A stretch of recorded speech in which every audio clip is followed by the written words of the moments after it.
സാത്താൻ പറഞ്ഞു, ആരും പറയാത്ത ഒരു കഥ പറ ഭ്രാന്ത. എന്നാ കേട്ടോ സാത്താനെ, ദൈവം സൃഷ്ടി നടത്തുന്നതിന് മുമ്പ് അതിനു വേണ്ട ഒരു കഥ തയ്യാറാക്കി. ദൈവം എഴുതി, എൻ്റെ കീർത്തി എനിക്ക് തന്നെ കേൾക്കാൻ എനിക്ക് മോഹമുണ്ടായി. ആ മോഹത്തിൽ നിന്നും ഭൂമിയുണ്ടായി, പ്രകൃതിയുണ്ടായി, മനുഷ്യരുണ്ടായി, മൃഗങ്ങളുണ്ടായി. അവർ പരസ്പരം പെറ്റുപെരുകി. അവിടെ അവർക്ക് ചില ആചാരങ്ങളുണ്ടായിരുന്നു. അവിടെ കുട്ടികൾ ജനിക്കുമ്പോൾ അപ്പോൾ തന്നെ അവരുടെ ശരീരം മുഴുവനും വെള്ളയും കറുപ്പും നിറങ്ങൾ കൊണ്ടുള്ള ചിത്രങ്ങൾ വരയ്ക്കുമായിരുന്നു. അതുകൊണ്ട് തന്നെ എല്ലാവരും ഏകദേശം ഒരേപോലെ ഇരുന്നു. അവർ പരസ്പരം മൃഗങ്ങളെപ്പോലെ ആവശ്യാനുസരണം കുട്ടികളെ ഉണ്ടാക്കാൻ മാത്രം ഇണചേർന്നിരുന്നു. അവരിൽ കാമം തീവ്രമായിരുന്നില്ല. അല്ലാതെ തന്നെ അവർ അതിലും മാനസിക ഉല്ലാസത്തിലായിരുന്നു.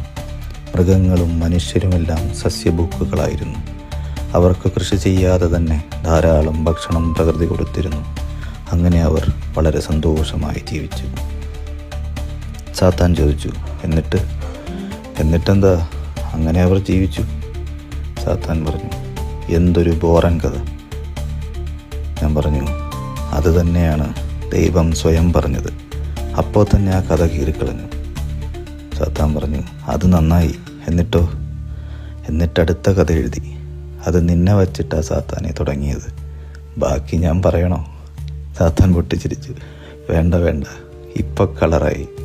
പക്ഷേ നിനക്ക് ഈ കഥ എങ്ങനെ അറിയാം? ആദ്യത്തെ കഥ കീറിക്കളഞ്ഞാലും അതുണ്ടാവാതെ വരില്ലല്ലോ സാത്താനെ. കാരണം എഴുതിയത് ദൈവമല്ലേ. അവിടെ ഒരു ഭ്രാന്തും കൂടി ജനിച്ചിരുന്നു. സഞ്ചരിക്കാൻ കഴിയുന്ന രൂപമില്ലാത്ത ഭ്രാന്ത്.